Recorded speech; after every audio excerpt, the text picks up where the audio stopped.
স্বাধীনতা দিবস বছর বছর আসে। এই বছরটা তবু আলাদা। স্বাধীনতার দাবিতে পথে নেমেছিলেন নারীরা, গোটা বাংলার অসংখ্য নারী। সূর্য ওঠার আগে পর্যন্ত চলেছে আন্দোলন, রাত দখলের লড়াই।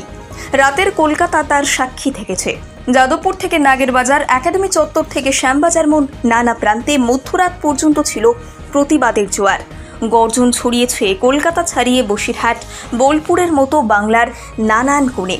মুম্বাই, দিল্লি, গুয়াহাটির মতো বাংলার বাইরের বহু শহরে জমায়েত হয়েছে দেশের বাইরেও। স্বাধীনতার নতুন দিবস এই বছর তাই আলাদা। সম্প্রতি আরজিকর মেডিকেল কলেজ হাসপাতালে এক চিকিৎসককে ধর্ষণ করে খুনের ঘটনার পরে রাজ্য প্রশাসনের ভূমিকা নিয়ে প্রশ্ন তুলেছেন নাগরিকরা। প্রতিবাদে ইতিমধ্যেই পথে নেমেছেন চিকিৎসক থেকে সাধারণ নানান জন। সারা রাত নানান স্লোগানে ভেসেছে বিভিন্ন প্রান্ত, দাবি স্বাধীনতার, সুরক্ষার, সম্মানজনক যাপনের। এসবের মাঝেই পথে ঘরে দপ্তরে প্রশ্ন উঠছে, মেয়েরা কি চায়? স্বাধীনতা আবার কি? কেউ বলছেন সোনাগাছির মেয়েরা কেন পোস্টার দিচ্ছেন, তাদের আবার রাতের দখল নিয়ে চিন্তা কি? কেউ বলছেন মেয়েরা কত রাত পর্যন্ত পার্টি করে রিল বানানোর স্বাধীনতা চায় কেন?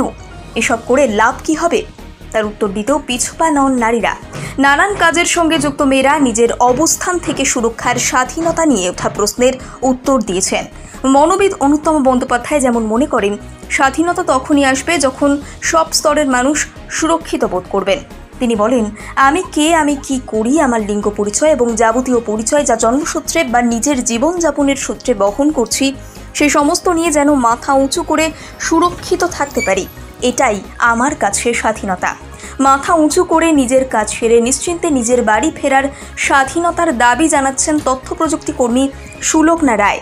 তিনি বলেন, আমার অনেক রাত হয় কাজ শেষ করতে, সারা রাত মা জেগে থাকেন। আমাদের চারপাশটা যদি সুরক্ষিত হতো, আমার মাকে তাহলে সারা রাত জাগতে হতো না। সুলগ্নার কাছে স্বাধীনতার সংজ্ঞা সরল। তিনি বলেন, মায়ের নিশ্চিন্ত ভূমি আমার কাছে স্বাধীনতা। যেদিন আমি স্বাধীন হব, সেদিন আমার মাও রাতে নিশ্চিন্তে ঘুমোবে। নারীদের রাত দখলের আন্দোলনের কথা শুনে বহুজনেই নানান কথা বলছেন। সেসব দেখে বিরক্ত কেউ কেউ। চলচ্চিত্রকার দেবলীনার যেমন কাজ শুরুর সময়ের কথা মনে পড়ছে। তিনি বলেন, একবার কাজের মাঝে একজন স্পট বয় আমার ক্যামেরার সামনে দাঁড়িয়ে পড়লেন। তারপর তাকে বললাম, এবার এটা কি করলেন? তিনি বলেন, এই ক্যামেরার সামনেও যদি মাথা নোয়াতে হয় তাহলে কি বলবো? কিন্তু তখন আমার ক্যামেরা চলছে। দেবলীনার মনে হয় অধিকাংশ পেশাতেই এখনও মেয়েদের মেনে নেওয়া হয় না। শুধু শিক্ষিকা, অভিনেত্রী, এমন কিছু কিছু পেশায় কিছুটা জায়গা পান নারীরা। নিজের মতো করে কাজ বেছে নেওয়া ও তা করার সুযোগকে দেবলীনা স্বাধীনতা বলে মনে করেন। একটি রাতে মেয়েরা পথে নামলেন, তাই এইবারের স্বাধীনতা দিবস আলাদা। কিন্তু তা আলাদা তো হলো শুধু মেয়েদের কাছে, মনে করেন যাদবপুর বিশ্ববিদ্যালয়ের মানবীবিদ্যার অধ্যাপক ঐশিকা চক্রবর্তী। তিনি বলেন, স্বাধীনতা দিবস কি শুধু এবার মেয়েদের কাছে আলাদা হলো নাকি? সে তো সবসময়ই আলাদা। মেয়েদের শরীরের ওপর দিয়ে সবসময় বুঝিয়ে দেওয়া হয় যে যতবারই পতাকা উঠুক আমরা স্বাধীন নই। আমাদের রাতের বেলা বাইরে যেতে হবে না, আমাদের ঘরের মধ্যে স্বাধীন নই। একটি শিশু তার সব থেকে কাছের মানুষের লালসার থেকে স্বাধীন নন। একজন স্ত্রী স্বাধীন নন, মা স্বাধীন নন, প্রায় কোনো নারী স্বাধীন নন। শুধু যে রাতের অন্ধকারে বাইরে থাকার স্বাধীনতা প্রয়োজন তা কিন্তু নয়। মেয়েদের শরীরের উপর আক্রমণ করে বারবার বোঝানো হয়েছে যে মেয়েদের কিন্তু দিনে বা রাতে, ঘরে বা বাইরে স্বাধীনতার কোনো অধিকার নেই। মনে করান ঐশিকা, সেই অধিকারের দাবি তুলতে পারাও স্বাধীনতা বহু নারীর জন্য।